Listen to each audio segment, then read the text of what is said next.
So this brake caliper has been sitting overnight in Evapo-Rust, so let's take a look and see how it's done.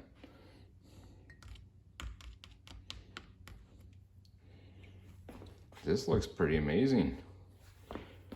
Just for comparison, this is the other side that has not been treated. What a difference. No scrubbing, rubbing, or anything. Just basically set it in there. And let's take a look at the caliper itself. Pretty incredible. What a difference. Look at that. There's a definite line here. All right, so let's just take a brush to this and see if it cleans up any more. Yeah, that stuff's just coming right off. This is amazing. This isn't real abrasive, this is just a regular toothbrush. So the solution has done its work and we're just getting off the loose debris now.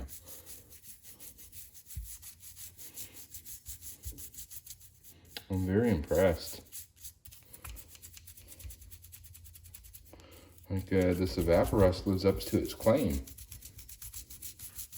Then after it's been treated, all you need to do is rinse it off with water and let it air dry. Apparently this has some kind of protective coating out, so even though you wash it off with water, you don't have to worry about it re-rusting, at least immediately. They say it's good for a couple days. I went ahead and rinsed it off with water and let it dry for a bit. So just to show you how effective this is, look at the line here where it was dipped and where it wasn't dipped. Pretty amazing.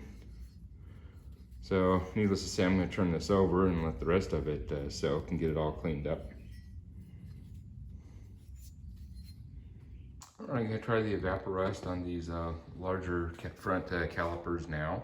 I'll do one and not the other, and then you can see the comparison, but you can see they're pretty much equally dirty. First thing I'm going to do is hit them with some brake clean, because when you use the Evapo-Rust, you do not want any kind of grease or oil on it. It will inhibit its effectiveness. So I'm going to hit these with brake clean real quick, and then I'm going to put one of them in this container here and fill it with Evapo-Rust and let it sit overnight, and then we'll compare the two. The caliper on the right I just hit with a bunch of brake clean. Now I realize that these are aluminum and this really isn't rust, but it did such a great job of washing away the dirt and debris on the other ones. I'm still going to give it a try, and we'll see how effective it is on these aluminum calipers.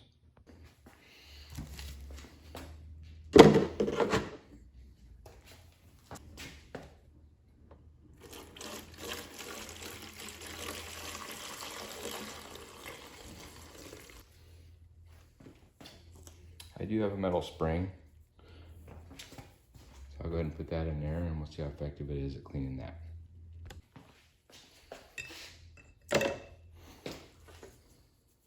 And brake hardware.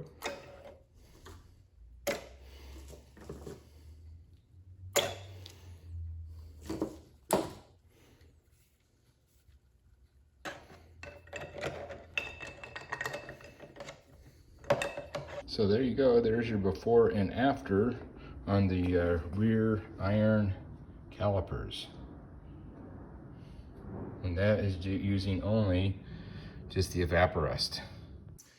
After allowing adequate time to completely dry, we'll now go ahead and hit it with a coating of this rust block to prevent future rust. This supposedly will last a couple years, so let's give it a shot.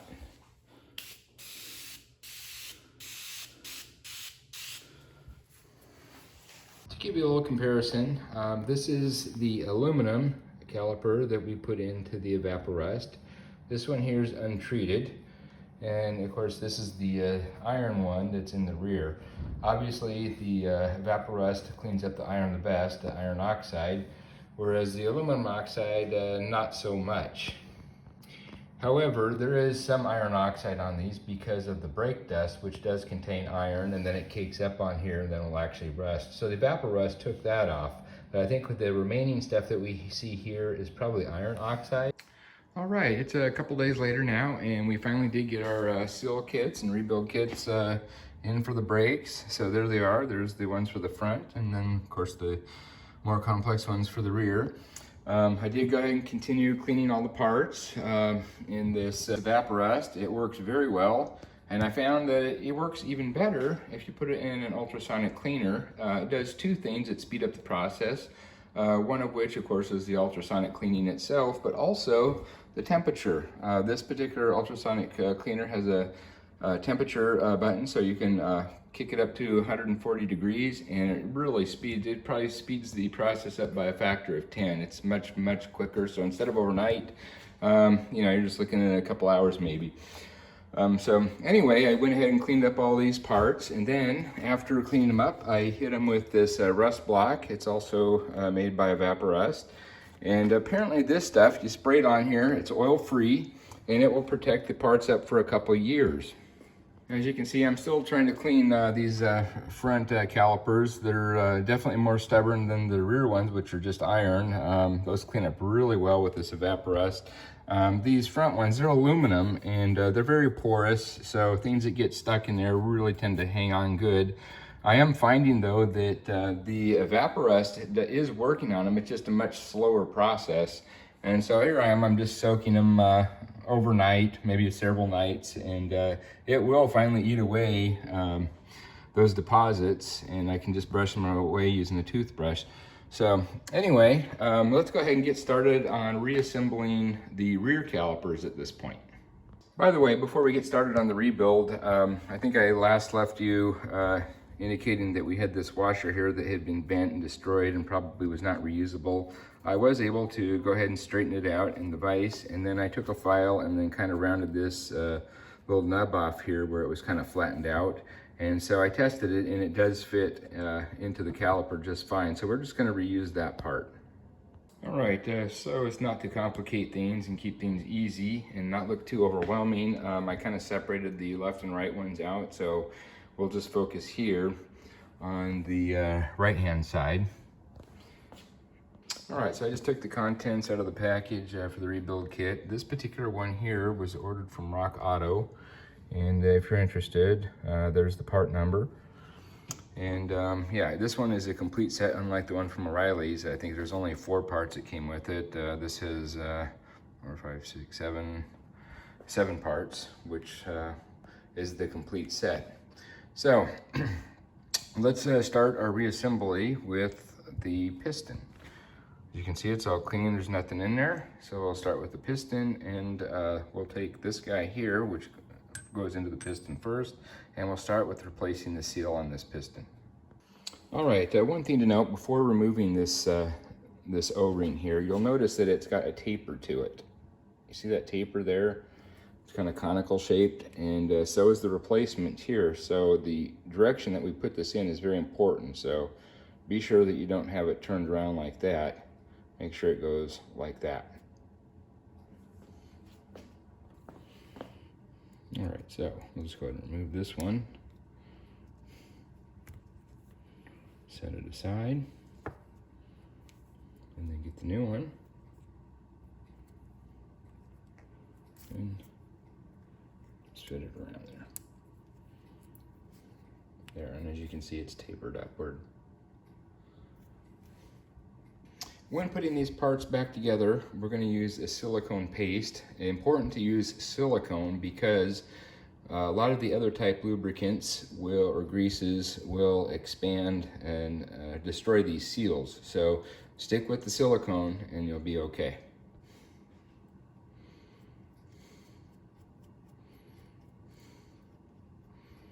Okay, so we'll lube that up. And then we can go ahead and put it down into the piston.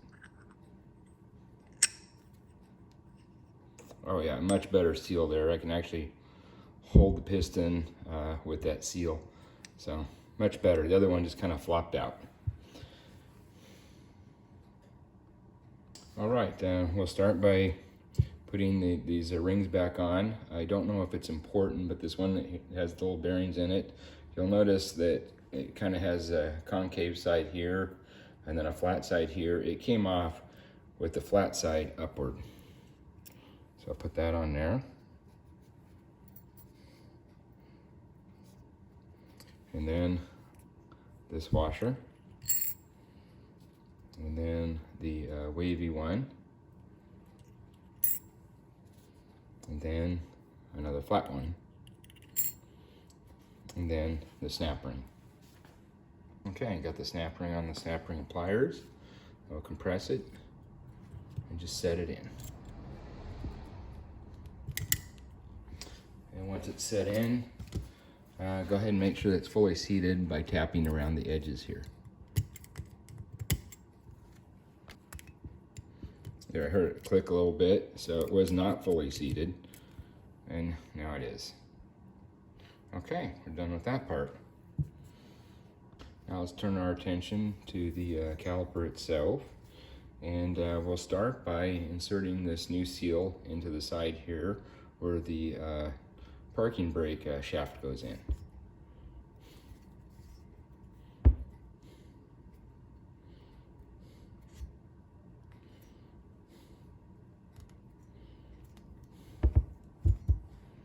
Now to fully seat it, I found a socket that has a little larger diameter than the seal itself, so that way when it's flush, the socket will hit this outer edge here, not push it in too far, and should push it in evenly just to this, so it's flush.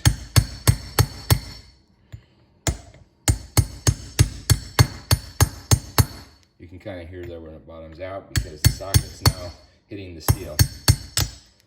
Okay. Looks like that's in there.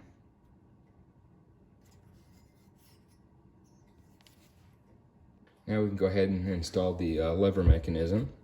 This should be lubricated, not only the shaft, but also down in here where this pin is going to ultimately reside in here. So you want to make sure that that's well lubricated. In fact, when it's lubricated, it'll hold it in. So, and put some right near the end so it kind of lubes up the seal here as we push it in. Okay.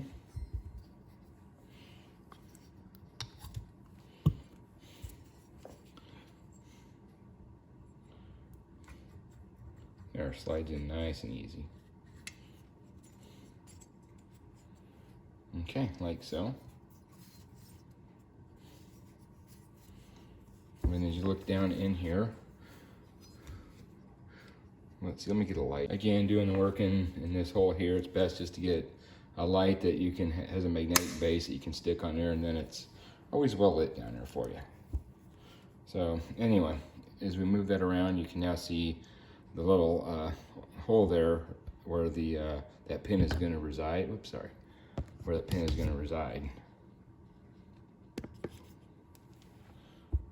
One quick note here. I say to look down there and make sure that the little hole there is lined up. And that's because if you pull both these apart at the same time, these little lever mechanisms are different. Definitely a left and a right. And if you put it in here, obviously that hole's not going to line up. And a way to check is just look at the end here. You know that the cable fits in to this little ridge here, and then it goes through this hole. So you can tell just by looking at it that this is the correct mechanism for this side, or the correct lever for this side.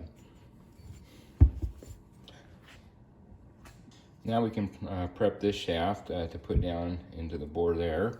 Let's start by removing the old O-ring. I'm taking all the old parts and just put them into this bag that the new ones came in, just so I don't get them mixed up. Now we can take the new O-ring and wrap it around here. There we go, like so. All right, next, I'm going to use more of the silicone here, put some into the end, also lubricate the O-ring that we just put on a little bit. And then we can take this little pin, and if you have, so long as you have it lubricated, that silicone will hold it in. So now we can go ahead and drop it into the bore here. Oh wait, before we do that, remember this piece here? This is the one that I straightened out. This little protrusion needs to go down.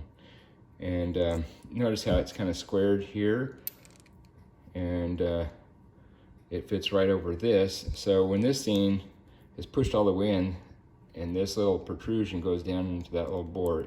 It prevents this from rotating. So when you put it in, make sure you see the little hole down there. Let's see, move this light around a little bit. There, see the little hole? There, that little hole there. It's in the 6 o'clock position. Make sure that that goes in there, and then kind of twist it back and forth until it kind of falls into place. And I like to take something, then just push down on here to make sure that that little protrusion goes down into the hole. Once it's in, it will not rotate. There we go, I can't rotate it now. And make sure that this washer here is flush. Another thing, quick thing to note is make sure that this is pushed all the way down, and you'll know that it's all the way down.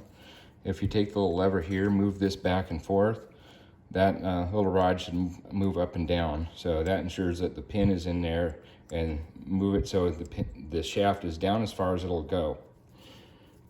Then make sure that that washer is sitting in the little hole there, and there everything is flush. So this shaft should not turn if that's locked in there. All right, the next thing to go in is this little washer here. And let me show you why. That little washer goes in and acts as a perch for this spring. So there. And then the spring cage. And now it's going to get a little more difficult, and I'll show you what I did, but basically we have to compress that spring in order to complete this assembly. Just to give you a little bit better understanding of this washer here, this is the part from the other side. So I'll show you the this little keeper washer here goes down, and it fits into that channel there. And then this washer goes up on top, but does not go all the way down to hit this one. Unless the piston is up, then it will. But it should be separated. And then the spring will fit onto that. And then, of course, the cage onto that. And then the snap ring will fit over the cage and then hold it down once it's in the bore. But this spring has to be compressed before you can get the snap ring in. This is the most tricky part of the whole thing. All right, so this is how I went about it. I drilled out this reducer because it had the right diameter. Let me show you on this other one here. It fits into this cage here, and it's going to center this cage around this shaft here, which is real important, because if it's not centered, these little tangs here will get hooked up on the part of the cylinder bore where the ring goes, and if you push it down, it'll bend these things up. So you have to make sure it goes down dead center. So I'll put this little thing on here, and there, that'll keep it all centered up. Then I had to build a little special tool here. And basically just a bar, a couple of nuts here to jam those together so I can turn this. One right below it to hold it. And then a couple more with a washer that's going to push down onto that piece, along with a socket. So let me get this together and I'll show you.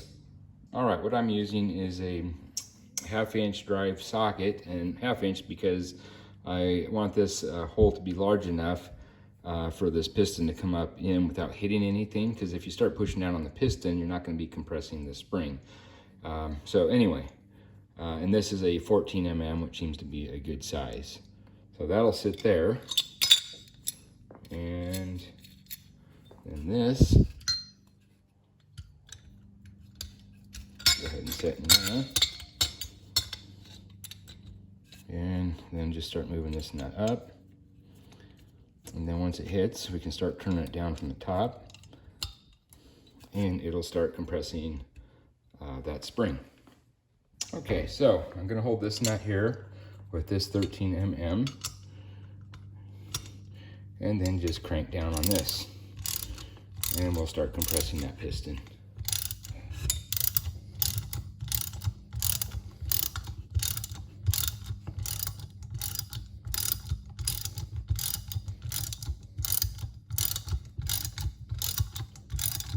If you start to feel any resistance here, make sure you stop. Like it's getting tight. You want to make sure that one of these little tangs here isn't getting hung up, and you want to make sure that it's fully seated. So let's take a look. It feels like there's some resistance there, so we'll see if it's bottomed out. And yes, it looks like it's bottomed out. Let's see. You can see that in there.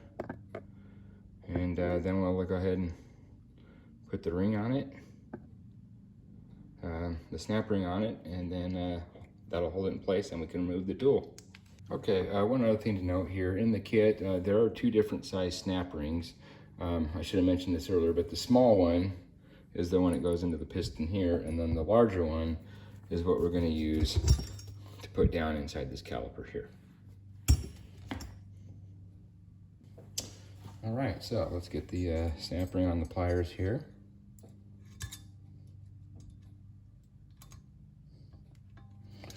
There we go.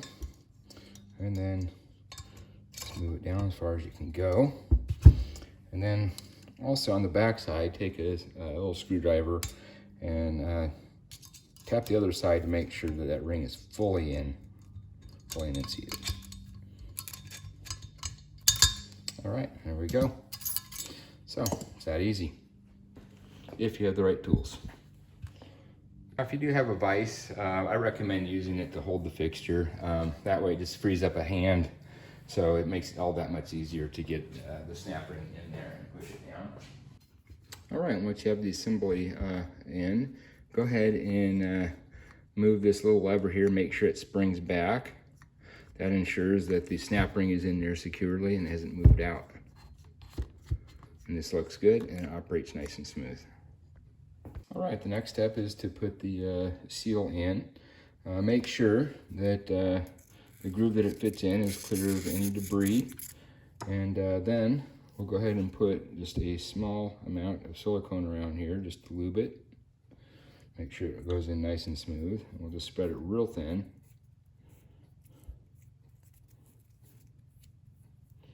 And then let's just go ahead and fit the seal in. This is a square cut seal, so there is no, you can't install it backwards or wrong.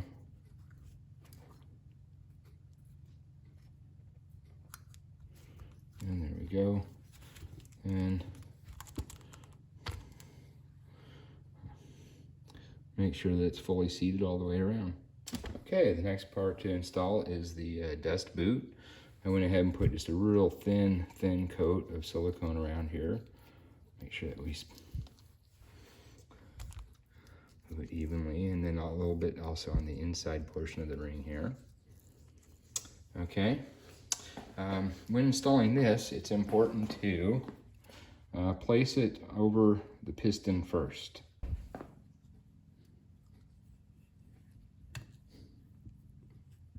Okay, it does require a little bit of stretching. Then I want to move it down here, and then we'll pull this apart a little bit. Okay, so now we got it stretched over the piston and extend it out a little bit. And we want this little seal here where it goes in to the bore to be a little bit beyond the piston there. That way we can pinch it and push it in there fairly easy. There we go. And once it's sealed all the way around, like so, we can start screwing the piston in. All right, and then the easiest way I think to get the piston is use some pliers, put them in the groove here, and then just twist and push at the same time. All right, now that we got it started, we'll just keep turning it and pushing it in.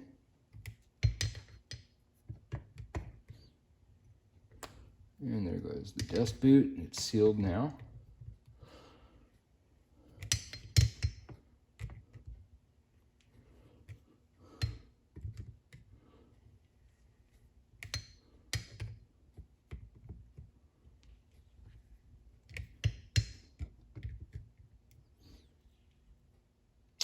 go.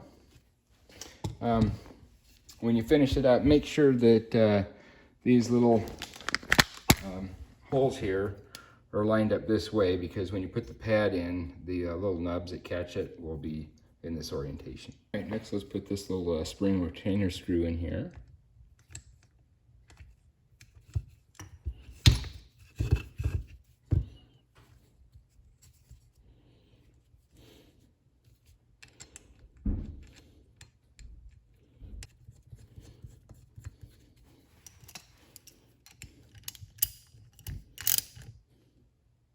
Okay, now we can reinstall the spring. There is a left and right spring, so I don't think you can do it wrong though. So anyway, this will go here, and then this will fit into here. But it's kind of difficult to compress this and install this at the same time. So I got a little trick here I'll show you using a zip tie. All right, so we're going to use the vise to compress the spring and the zip tie to retain the tension on it.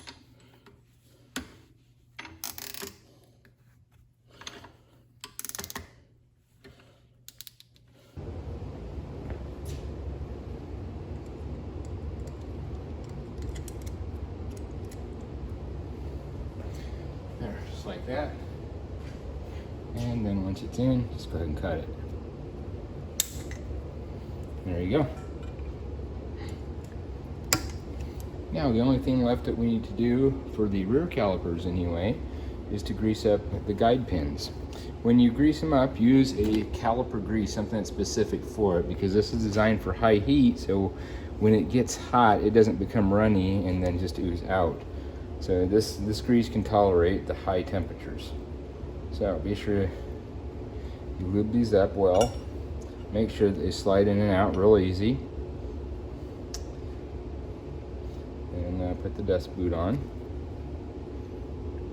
And then just put the dust boot over the end here. There we are. There we go. And repeat that process with this one. And there we go. And that'll fit like so. Usually. And when you do thread these in, one thing to show you. Notice that there's a flat edge on the guide pin. That is to fit into this little groove right there, and so it prevents it from turning is what it does. And I've seen them before where people torque them down like so and then bend the pin. So make sure it fits in there nice and flush. And then just reinstall your bleeder screw.